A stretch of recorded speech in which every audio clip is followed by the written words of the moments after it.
자, 지금부터는 행정절차법의 구체적인 내용을 좀 보겠습니다. 여러분 행정사 시험이기 때문에 요즘 어차피 공부를 잘 해 두셔야 됩니다. 나중에 이제 2차 시험까지 보셔야 되죠.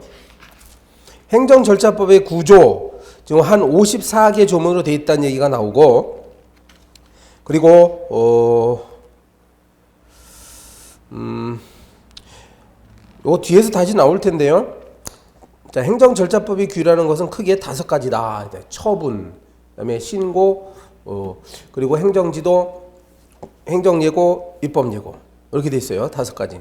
그러니까 여기에 이제 없는 것들이 또 있죠. 바로 밑에 줄에 뭐 우리가 배웠던 행정계획, 행정계획 절차, 공법상 계약 절차, 확약, 강제집행 절차 이런 거는 행정절차법에 없습니다.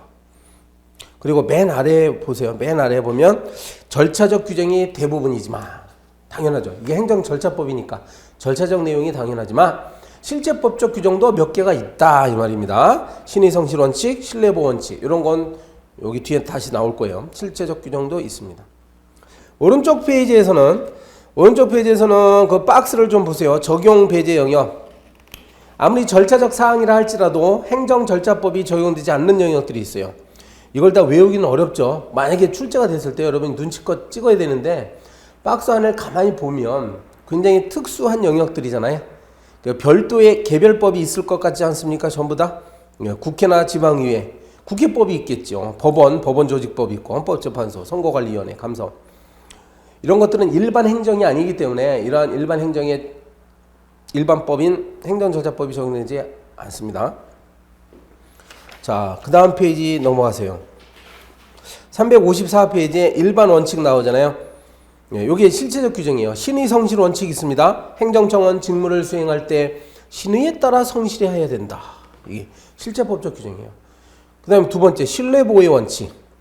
자, 읽어봅니다. 행정청은 법령 등의 해석이나 행정청의 관행이 일반적으로 국민들에게 받아들여졌을 때는 공익 또는 제3자의 정당한 이익을 현저히 해칠 우려가 있는 경우를 제외하고는 새로운 해석 또는 관행에 따라 소급하여 불리하게 처리해서는 안 된다. 요게 절차법에 있는데 어디서 본 것 같지 않습니까, 여러분? 우리가 처음 배울 때 행정관습법 배웠잖아요. 행정관습법이 실정법으로 규정되어 있는 경우가 있는데 그 중에 하나입니다, 이게. 행정선례법. 관습법 중에 행정선례법이 있는데 바로 이런 행정절차법 규정이 바로 그걸 얘기하는 것이죠. 그리고 투명성 원칙도 있어요. 그 내용이 구체적이고 명확해야 됩니다. 투명해야 됩니다. 따라서 상대방이 이 법령의 내용을 잘 모르겠다 그러면 행정기관에게요, 법령을 해석해달라고 요청할 수 있어요. 그럼 행정청은 이걸 따라야 됩니다. 즉 해석해 줘야 됩니다. 자, 그 다음에 밑으로 내려와서 7조, 8조 이야기가 나오는데 행정청 간의 협조. 이건 당연하죠. 행정청 간에 서로 협력해야 된다는 규정이 딱 있어요. 그리고 오른쪽에 그것과 관련해서 행정응원 조항이 또 있습니다. 355페이지 위에 행정응원. 대등한 행정청 상호 간에 직무 수행상 필요한 행정행위, 필요한 공무원의 파견, 기타 협력을 다른 행정청에 요청하면 다른 행정청은 이 요청에 응하여 협력을 제공하는 것을 말한다. 이거지. 이게 행정응원이에요. 네.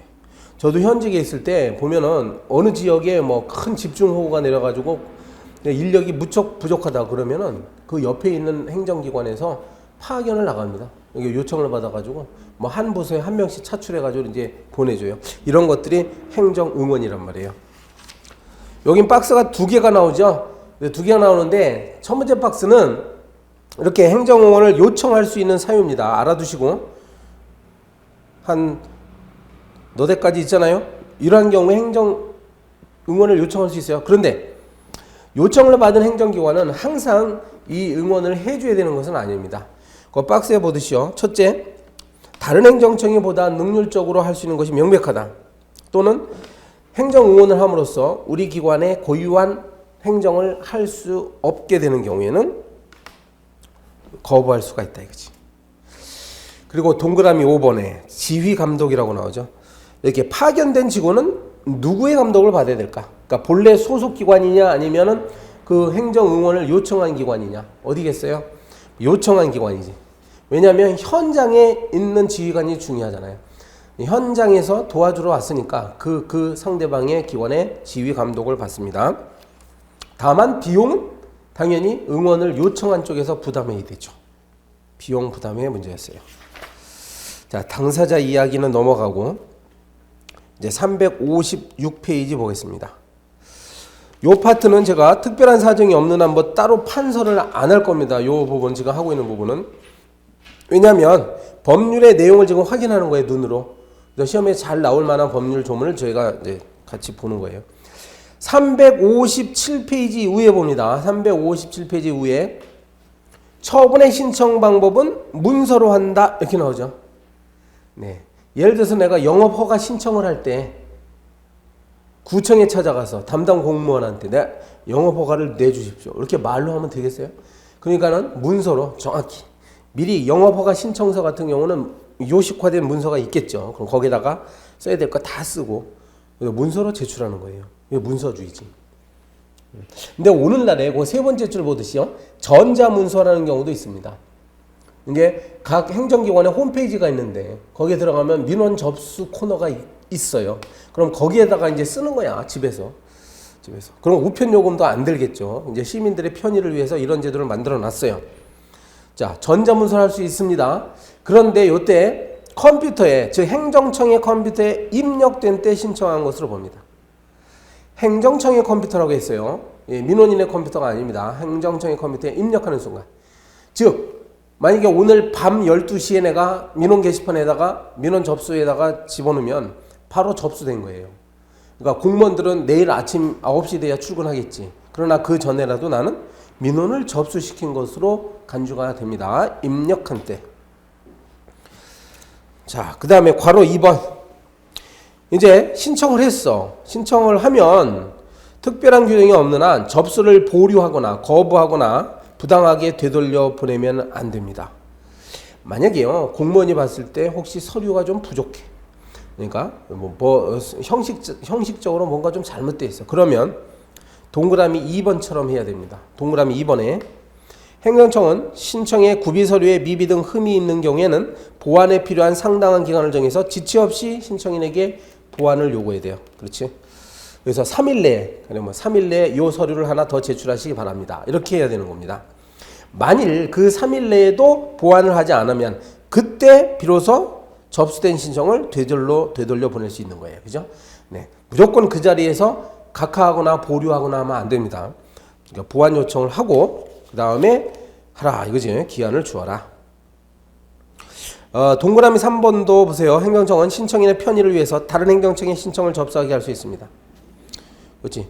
그 민원인의 소재지 관할 구청이 아니라 가령 뭐 서울시에다가 제출해도 됩니다. 이런 식으로 할 수 있어요. 근데 이러한 사실을 미리 이야기해 줘야 되고요. 그다음 괄호 3번에 신속한 처리. 서류가 접수되면 행정청은 당연히 이를 신속하게 처리해야 되겠죠. 다음 페이지 갑니다. 다음 페이지 358페이지에 4번 하면 처리 결과의 통지 나왔죠. 예, 민원 처리를 했으면 그걸 즉시 통지하도록 되어 있단 말이에요. 자, 그 다음에요. 처리 기간의 설정 공표하고 처분 기준의 설정 공표. 보세요. 처리 기간, 그 다음에 처분 기준. 이건 두 가지는 미리 설정해서 공표하라. 즉 시민들에게 알려주어라 이 말입니다. 여기서 제가 언급하고 싶은 것은 처리 기간이나 처분 기준은 보면 이 성격이 뭐죠? 바로 행정규칙이란 말이야. 우리가 지난주에 배웠던 내용을 좀 응용을 해봅니다. 네. 이 행정규칙의 개념은 공무원들이 사무 처리를 할 때 기준을 정하는 것이에요. 그럼 이게 다 기준이잖아요. 그죠? 언제까지. 어떤 민원은 며칠 내에, 어떤 민원은 며칠 내에. 어떤 경우는 허가를 내주고 어떤 경우는 허가를 안 내준다는 기준들인데 이건 원래 행정규칙이에요. 여러분 우리가 배우기를 법규명령과 법규명령과 행정규칙의 차이점 중에 하나가 법규명령은 공표를 원하는데 공표를 해야 되죠. 그래야 효력이 발생하는데 이건 공표를 요하지 않죠. 그런데 지금 공표라고 했잖아, 행정규칙. 자, 그래서 이건 좀 특별한 규정이다라는 말씀 드리는 거야. 처리 결과, 자, 처리 기간이나 처분 기준은 시민들 입장에서 보면 굉장히 중요한 사안이잖아요. 따라서 이건 특별히 우리 행정절차법이 공표하도록 되어 있습니다. 미리 알려주도록 합니다. 359페이지 보세요. 처분의 사전 통지 나오죠. 사전 통지. 그러면 여기는 이제 처분을 하는데 특히 이것은 상대방에게 불이익한 처분이에요. 상대방의 권리를 제한하거나 의무를 부과하는 거. 예를 들어서 뭐 자격을 취소한다든지, 그다음에 영업 정지 처분을 내린다든지 이렇게 상대방 입장에서 굉장히 불이익하죠. 그러면 미리 사전에 통지하라 이거야. 미리 알려주면 이 기간 동안에 뭘 하라는 거죠? 사전에 의견을 청취하라 그 말입니다. 상대방은 이제 이런 걸 당하지 않기 위해서 변명할 기회를 주는 것이에요. 언제까지 의견을 내시오 이렇게 하면 됩니다. 의견 청취를 하기 위해서 사전 통지하는 것이고, 요건 이제 불이익한 처분에 해당한다는 거 꼭 아시고요. 무엇을 통지하겠어요? 밑에 동그라미 1번 사전 통지 사항. 여러 가지 거 통지하겠지. 처분의 제목, 당사자 성명, 그다음에 처분하는 원인, 그리고 내용, 법적 근거 등등 해서 합니다. 물론 여기에 예외도 있어요.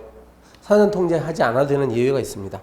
뭐 긴급한 처분할 필요가 있거나, 아니면 법령에서 어떤 자격을 요구하고 있는데 그러한 자격이 없어진 것이 명백하거나, 그것이 재판으로 증명된 경우죠. 성질상 이러한 의견 청취를 하기가 좀 곤란한 경우에는 어차피 의견 청취를 못 하는데 그렇다고 한다면 사전 통지도 하지 않아도 되지 않느냐 이거지.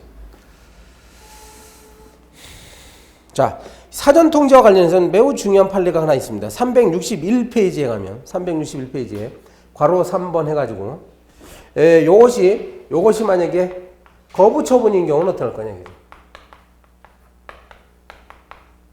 우리 판례는 필요가 없다고 합니다.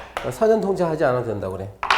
거부 처분인 경우에는 뭘 신청했는데 거부하는 내용의 이런 처분을 할 때는 그냥 거부하는 처분을 막바로 하면 되는 것이지, 미리 당신이 지난번에 신청한 처분에 대해서 우리가 거부하겠습니다 라고 미리 밝힐 필요는 없다라는 게 우리 판례입니다.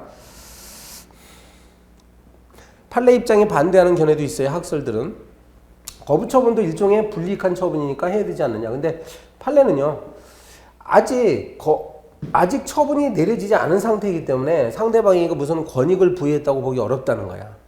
따라서 이것은 불이익한 처분이라고 보지 않습니다. 또 판례는. 자, 됐습니다. 그 다음에요, 그 밑에 361페이지 아래 의견 청취 절차라고 나오죠. 의견 청취 절차. 361페이지 아래는 이제 의견 청취 절차.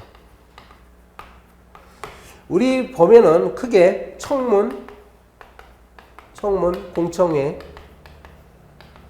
그리고 의견 제출, 요 세 가지가 행정절차법에 규정되어 있어요. 세 가지는 전부 다 그 상대방 민원인으로부터 의견을 받고자 하는 절차입니다. 공통적으로 세 가지를 합해서 뭐라고? 의견 청취 절차라고 합니다. 그럼 이제 하나하나씩 보는 거예요. 요 청문 절차부터 이제 보는 거죠. 청문 절차. 청문이란 뭐냐? 어떤 처분을 하기에 앞서서, 요거 362페이지요. 어떤 처분을 하기에 앞서서 당사자 등의 의견을 직접 듣고 증거를 조사하는 절차를 말합니다.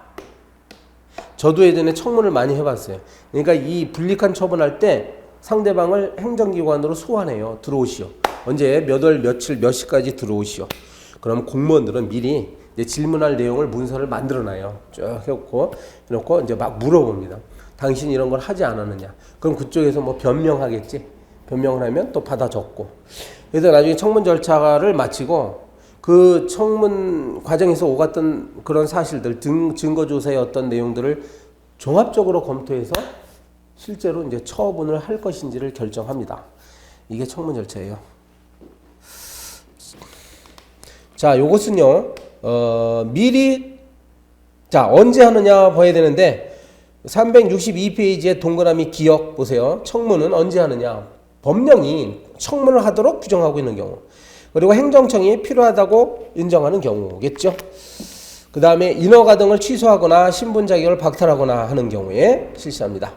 물론 니은처럼 박스처럼 청문을 생략할 수 있는 경우도 있어요. 자, 362페이지 맨 아래에서 세 번째 줄에 10일이라고 되어 있죠. 꼭 체크하시고 10일. 예, 청문하기 전까지는 10일 전에 미리 통지하도록 되어 있습니다. 자, 오른쪽 페이지 아래 청문 주재자. 작년인가요? 바로 우리 행정사 시험에 요 청문 주재자에 대해서 설명하라. 2차 시험에 논술식으로 출제가 된 적이 있었어요. 그러니까 쭉 봐야지 뭐. 그래서 읽어놔야 됩니다. 시험에도 종종 객관식 시험에도 나와요. 그래서 청문 주재자는 누구로 선정하느냐? 청문 주재자 소속 직원 또는 대통령령으로 정하는 자기를 가진 사람입니다. 따라서 소속 직원만이 청문 주재자가 되는 건 아닙니다. 외부 사람들도 변호사 같은 사람들도 될 수가 있어요. 자, 다음 페이지 가면 그 박스에 보면 청문 주재자도 공정하게 청문해야 되기 때문에 제척, 기피, 회피 뭐 이런 제도들이 있습니다. 그 사건 당사자하고 인적 관계에 있거나 하면 안 되겠죠. 여기 이제 제척 규정입니다. 동그라미 4번에 보면 청문 공개라고 되어 있는데 오히려 청문 공개하는 게 아닙니다. 청문 비공개가 원칙이고 예외적으로 이와 같은 경우는 청문을 공개할 수 있다 이렇게 규정되어 있는 내용이에요. 자, 그래서 쭉 이제 청문이 진행된다는 얘기가 나오고요. 자, 365페이지 맨 위에 청문의 종결입니다. 이제 청문을 다 했어. 의견 진술이나 증거 조사가 충분히 마쳐졌다고 생각하면 청문을 이제 끝냅니다. 그러면 동그라미 9번에 청문이 종결됐으니까 어떻게 해야 됩니까? 조치가 나오죠. 관계 서류들을 행정청에게 지체 없이 제출하고 그리고 신속히 처분하도록 돼 있다. 처분이 지연되지 않도록 합니다. 그리고 동그라미 10번처럼 청문 결과를 반영해야 되겠어요. 네. 상당한 이유가 있다고 인정하면 청문 결과를 반영하여야 합니다. 할 수 있다가 아니에요. 하여야 한다. 그리고 11번에 문서 열람 복사 청구권이 있다는 거 아셔야 돼요. 당사자는요, 청문회 통지가 있는 날부터 청문이 끝날 때까지 행정청에게 관련되는 문서를 좀 복사해달라, 이렇게 열람해달라라고 열람 청구할 수 있습니다. 요게 문서 열람이라는 것은 바로 여기에만 있는 거예요. 여기. 네. 여기 문서 열람. 문서 열람은 청문회만 있고, 네, 공청회나 의견 제출에는 없습니다. 자, 됐어요. 끝냈고, 그 다음 페이지에 가면 이제 공청회. 요 공청회죠. 네, 공청회를 이제 보는 것인데.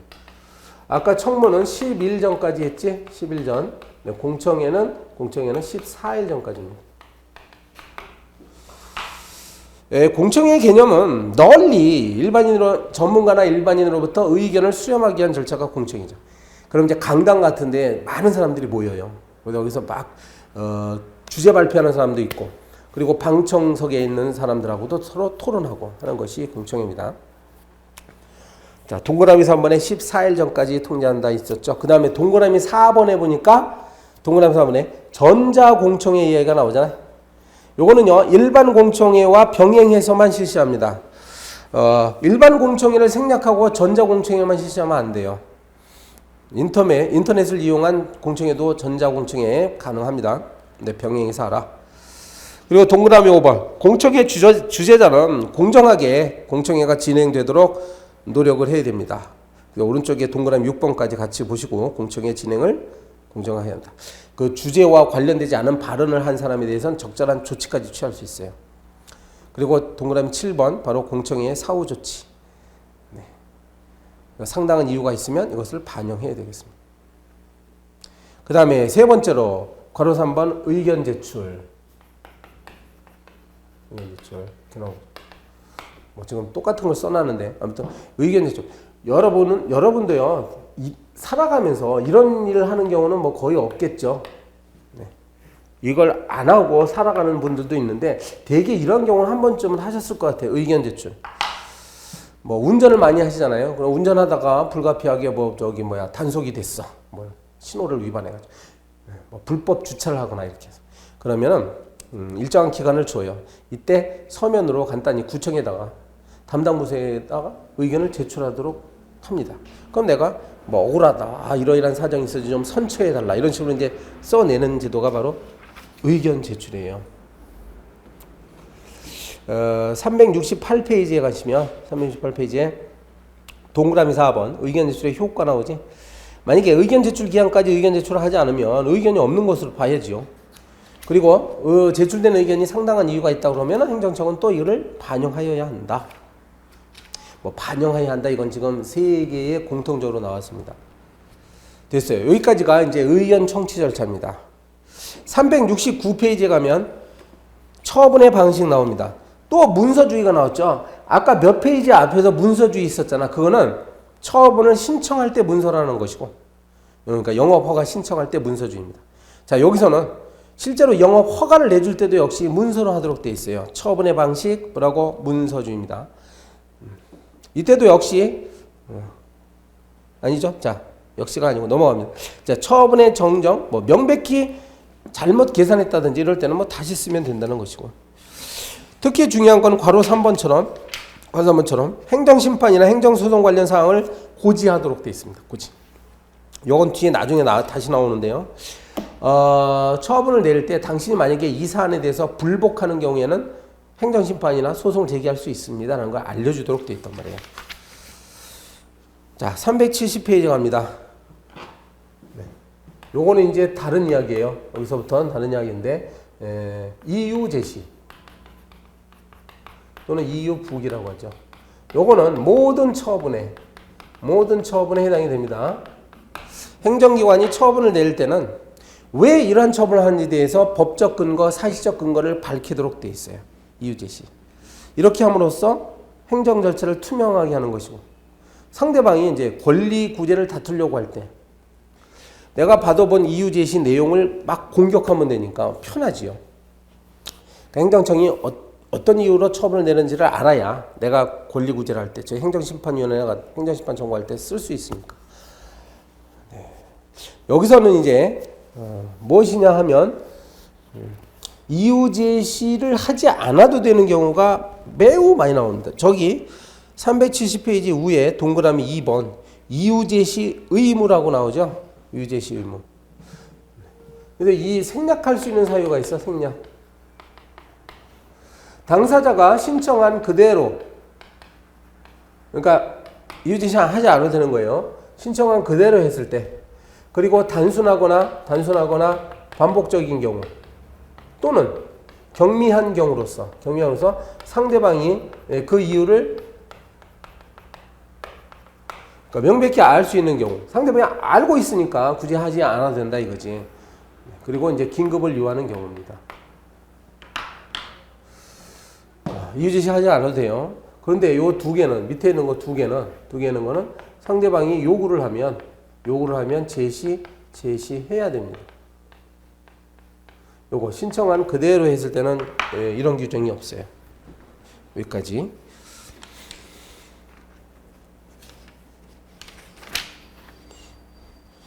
네. 예, 이유 제시는 이제 만약 이유 제시를 하라고 했는데 안 하죠. 그러면 하자 있는 처분이 됩니다. 요거는 372페이지 위에 괄호 6번 이유 제시가 결의된 처분은 뭐야? 하자가 있다는 거죠. 근데 우리 판례는요, 이유 제시의 하자는 그냥 경미한 하자로 봐가지고 취소할 수 있는 사유에 불과한 것으로 봅니다. 따라서 괄호 7번에 보면 이유 제시의 하자의 치유 문제가 나오는 거야. 치유할 수 있냐? 나중에라도 이유 제시하면 이게 정상적인 행정처분으로 볼 수 있느냐? 이거 한 것 같은데요. 우리가 전 시간에 했죠. 하자의 치유. 치유는 취소할 수 있는 경우에는 가능합니다. 다만 이제 시기가 행정쟁송 제기 이전 시설이죠. 상대방이 행정쟁송을 제기하기 전까지만 치유가 가능합니다. 자, 여기까지가 처분의 문제였네요. 처분을 할 때 됐습니다. 우리 절차법은 이렇게 처분에 관련된 규정이 제일 많아요. 그리고 이제 나머지 것들 있는데, 이 두 번째로서 신고 절차입니다. 372페이지에 이제 신고 절차로 나오죠. 신고란 뭐죠? 행정청에 대한 일정한 사항을 알리는 행위다. 공법적 효과 발생을 목표로. 그래서 사인의 공법행위 이제 중에 하나입니다. 자, 오른쪽 페이지 위에 행정청은 미리 신고 절차와 관련된 편람을 비치해서 시민들이 이걸 알 수 있도록 해야 됩니다. 그리고 3번 신고의 요건 나오지. 신고는 기재사항이 흠이 없어야 돼요. 그리고 필요한 구비 서류가 첨부되어 있어야 되고, 그리고 형식상의 요건에 적합해야 됩니다. 이 세 가지. 자, 그리고요, 다시 왼쪽 페이지 아래로 보세요. 372페이지 아래 보시면, 아래서 세 번째 줄. 법령 등에서 행정청의 일정한 사항을 통지함으로써 의무가 끝나는 신고로 한정하고 있다. 무슨 말이냐? 이게 바로 자체 완성적 신고예요. 우리 배웠죠? 신고를 행위 요건적 신고와 자체 완성적 신고로 나눌 때, 우리 행정절차법은 바로 자체 완성적 신고에 대해서만 규정해 놨다. 이거 아시기 바랍니다. 행정 요건적 신고는 이제 개별법이 정하고 있는 것이고요. 신고와 관련해서 이미 다 충분히 앞에서 배웠습니다. 넘어갑니다. 374페이지 행정상 입법 예고 절차. 입법 예고 절차로 되어 있고, 오른쪽 페이지 아래 보니까 제목이 행정 예고 절차라고 되어 있잖아요. 우리 행정사 시험 2013년도 1회 행정사 시험에서 논술식으로 이게 나왔었어. 행정상 입법 예고 절차와 행정 예고 절차의 공통점과 차이점을 설명하시오. 네, 이렇게 냈었습니다. 네, 이게 서로 관련이 있는 제도라는 걸 알 수가 있어요. 자, 행정상 입법 예고 그러면, 그죠? 입법 예고. 아이고. 법령의 형태로 하라는 것이야, 법령. 자, 행정기관이요. 무슨 법령을 만들 때 누가 만들죠? 우리 배웠잖아요. 대통령이나 장관, 국무총리가 만들죠. 그래서 입법 예고를 하라는 거야. 널리 국민들에게 알려서 필요한 내용을 의견 제출을 받도록 하는 제도가 입법 예고예요. 법령의 형식으로 되어 있을 때. 행정 예고는 법령의 형식을 떠나가지고, 일단 행정 예고는 요게 정책이나 제도, 그리고 계획. 그러니까 국민 생활과 밀접한 정책이나 제도, 계획을 만들 때는 이것도 역시 국민들에게 널리 알려서 국민들로부터 의견을 청취하도록 하는 제도가 행정예고입니다. 그런데 대개는 이러한 것들은 대개 법령의 형태로 되어 있거든요.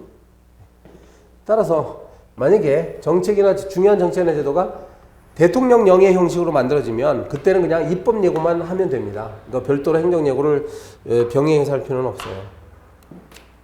일단 개념 아셨죠? 이렇게 구별하시고. 자, 374페이지에 보면 374페이지 적용 범위에 생략할 수 있는 사유가 있으니까 체크하세요. 괄호 2번에 다만이라고 돼 있지. 입법 예고를 반드시 하지 않아도 되는 경우가 있습니다. 다만 동그라미 1, 2, 3, 4, 5번. 중요한 건 쭉 내려와서 예고 방법이에요. 맨 아래 보시면 예고 방법. 자, 행정 법령을 만들 때 그 입법안의 취지, 주요 내용이나 전문을 관보나 공보나 인터넷 신문, 관보 공보나 인터넷 신문, 방송 등을 통하여 널리 공고해야 됩니다. 그리고 특히 대통령령인 경우는 국회 소관상임위원회에 제출하도록 됩니다. 자, 오른쪽 페이지에 괄호 6번 입법 예고 기간. 이거는 특별한 사정이 없는 한 40일 이상 입법 예고해야 됩니다. 40일.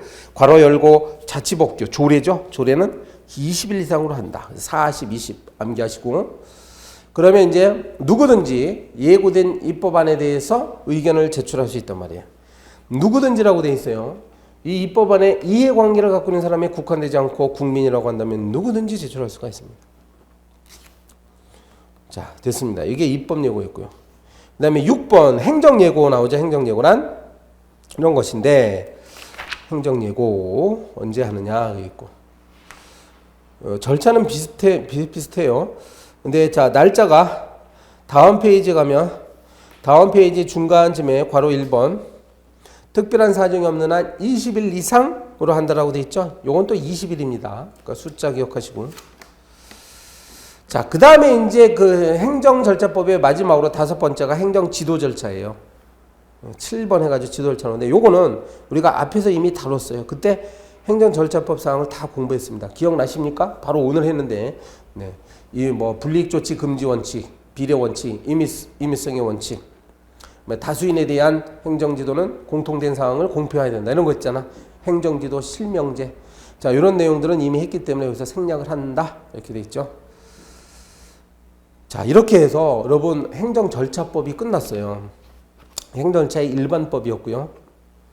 우리가 그 다음에 이제 일반법이 하나가 또 있는데 일반 민원사무처리 절차입니다. 일반 민원사무처리 절차. 여러분 아마 2차 시험 과목에서 이걸 다루는 과목이 있을 거예요.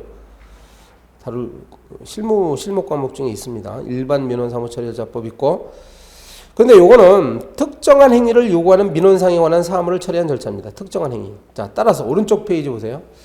오른쪽 페이지 개념 보면 민원인은 누구를 말하느냐? 특정한 행위를 요구하는 자를 민원인이라고 얘기합니다. 특정한 행위. 근데 이제 민원사무는 그러니까 특정한 행위를 요구하는 사, 이게 민원사무지요. 복합민원, 여러 관계부서와 결부되어 있는 것이 복합민원입니다. 한 민원이요. 한 민원이 서울시에 뭐 한 5개 부서와 연결되어 있는 민원이다. 그럼 복합민원이라고 얘기하는 거야. 그럼 이제 주무부서가 지정이 됩니다. 이런 거. 자, 전자민원 창구는 그 민원 게시판 생각하면 돼요. 홈페이지에 그 민원 접수란, 민원 게시판 이런 데를 말하고요. 무인 민원 발급 창구가 있습니다. 우리가 병원이나 지하철역 같은 데 가면 거기서도 주민등록 등본을 발급받을 수 있죠. 네. 그래서 무인 민원 발급 창구가 있습니다. 이렇게 지문 인식해가지고 다 할 수 있어요. 처리 기준 설정 공표, 뭐 처리 기간 미리 공표된다. 이거는 행정절차법하고 비슷한 규정들이 있습니다. 378페이지에 가면 위에 처리 기준표의 고시 등도 있고요.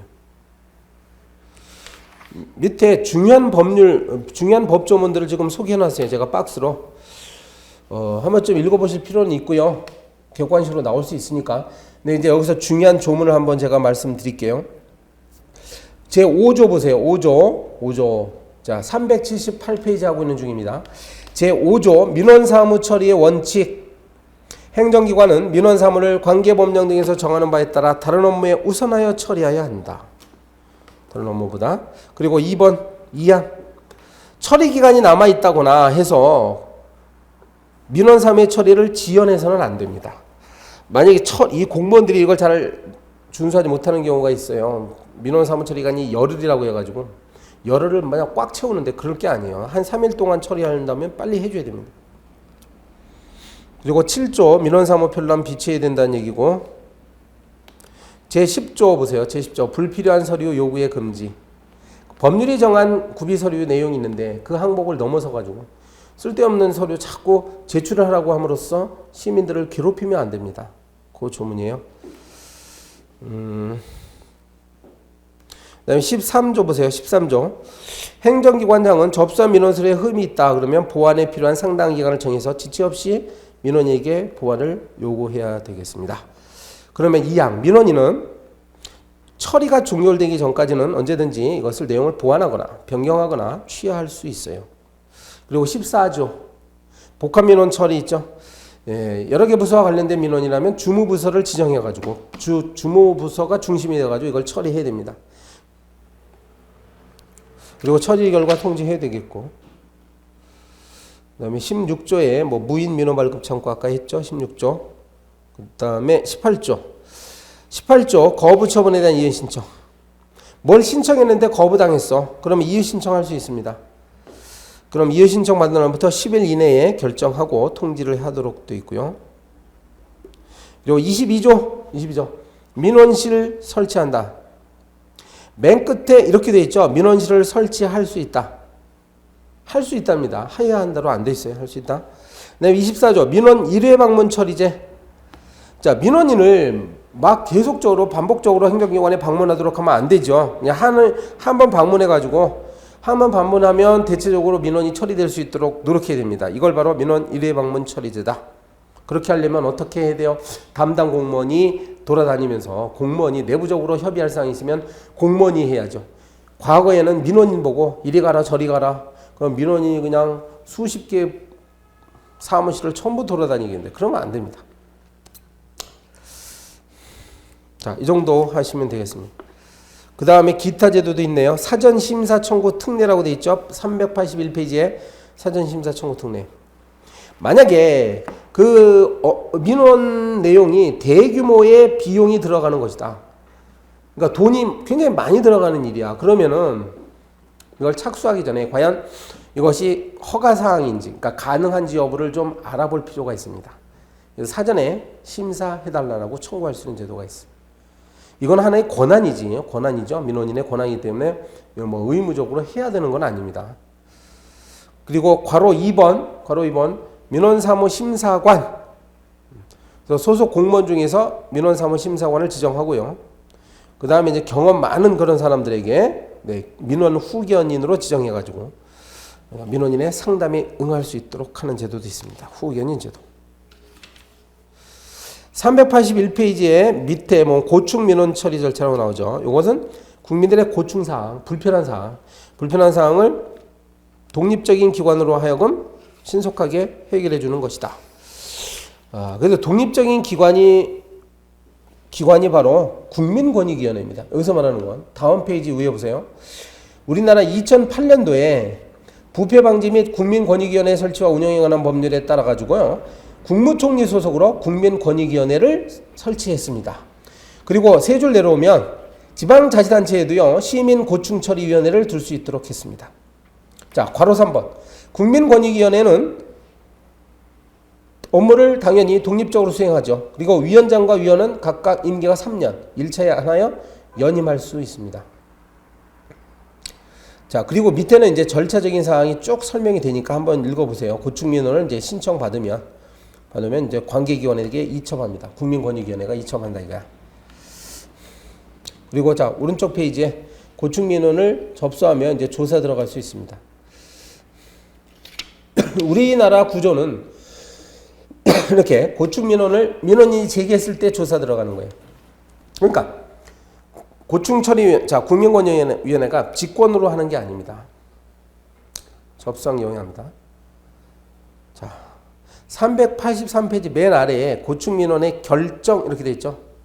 국민권익위원회가 이렇게 조사해서 어떤 결과물을 얻었을 때 국민권익위원회 그 권한에는 한계가 있어. 무슨 처분이 위법하다고 해가지고 직접 취소하거나 명령을 내릴 수는 없고요. 명령 내려서 다만 밑에 제가 굵은 글씨로 해놨죠. 합의를 권고할 수 있다. 자, 권고할 수 있고 조정할 수 있고 그다음에 시정을 권고할 수 있고 다음 페이지 가니까 의견을 표명할 수 있고 그렇게 돼 있죠. 네. 그래서 이런 게 우리나라 국민권익위원회의 한계라고 할 수가 있어요. 그저 의견을 표명하고 시정 요구하고 이런 거밖에 없어. 뭐 명령을 내리거나 그럴 수는 없습니다. 384페이지의 맨 아래에 국민감사 청구의 의미를 좀 알아두시고요. 국민감사 청구. 19세 이상 국민이 이제 감사해달라 이렇게 감사원에다가 청구할 수 있는 내용이 감사 청구 제도예요. 385페이지 오른쪽에 행정규제 심사 절차 나오죠. 행정규제. 규제개혁이란 말로 여러분 이미 알고 있을 거야. 규제. 저도 예전에 행정규제개혁 팀장까지 했었어요. 1년 6개월 동안. 그래서 제가 이 업무에 대해서는 누구보다 잘 알고 있지만 아마 우리 시험에 관해서는 이렇게 출제 빈도는 떨어집니다. 행정규제. 그러니까 여러분 여기서는 행정규제가 무엇인지 알고. 행정규제는 국민들의 생활, 경제생활, 국민들의 일상생활이나 기업의 경제생활을 제한하는 것이죠. 그런데 불필요한 제한들이 너무 많아. 서 이것이 경제발전을 가로막고 국민들을 불편하게 하기 때문에 개혁을 하자는 것이고 그래서 행정규제 기본법을 만들었습니다. 행정규제 기본법을 97년도에 만들었는데 이거는 행정규제를 하려는 게 목적이 아니에요. 예? 그래서 불필요한 규제를 좀 완화하는 그런 절차를 담고 있습니다. 거의 대부분이. 자, 맨 아래 보면 행정규제 법정이라죠. 우리 행정사 2차 시험 논술 시험에서 한번 나온 적 있어요. 20점짜리인가로 나왔어요. 행정규제 법정주의를 설명하라 이렇게 나왔습니다. 말 그대로 행정규제는 함부로 하지 말고 법률의 근거를 둬야 된다는 것이죠. 그리고 그 내용은 구체적이고 명확하게 해야 된다. 그 내용이고요. 다음 페이지 가시면 자 5번에 규제 등록 및 공표잖아. 중앙행정기관장이 규제를 신설할 때 규제개혁위원회에다가 등록해야 됩니다. 그리고요 386페이지 맨 아래 제목을 좀 보세요. 6번에서 신설규제 심사 절차라고 되어 있죠. 그 다음에 오른쪽 페이지 아래 7번 보면 또 기존 규제 정비 절차라고 되어 있죠. 네, 이 행정규제 기본법은 크게 두 파트로 되는데요. 신설, 그러니까 없었던 규제가 처음 생겨날 때 어떻게 할 것이냐 심사한다는 거야. 그리고요 오른쪽 페이지 기존 규제는 이미 있는 규제도 혹시 없애버릴 필요가 있느냐 이런 걸 또 심사 들어갑니다. 제가 나머지는 설명 안 합니다. 이게 구체적으로는 객관식으로 잘 안 낼 거예요 아마. 제가 설명드리면 규제개혁의 원리는 규제를 신설하면 새로운 규제를 했을 때 사회적으로 들어가는 비용이 발생해요. 새로운 규제를 처음 만들 때 비용. 근데 이러한 규제를 통한 편익이 있죠. 사회적 편익. 그러면 비용분의 편익. 그래가지고 이 비용보다 편익이 커야 됩니다. 그래야 이 규제가 살아남고요. 그렇지 않으면 국민의 편익은 얼마 안 되는데 비용만 엄청나게 크다. 이거는 규제는 이제 폐지가 되는 거죠. 자, 388페이지 아래쪽에 봅니다. 이제 제5절 해가지고 행정 절차의 하자 나오죠. 제5절 행정 절차의 하자. 자,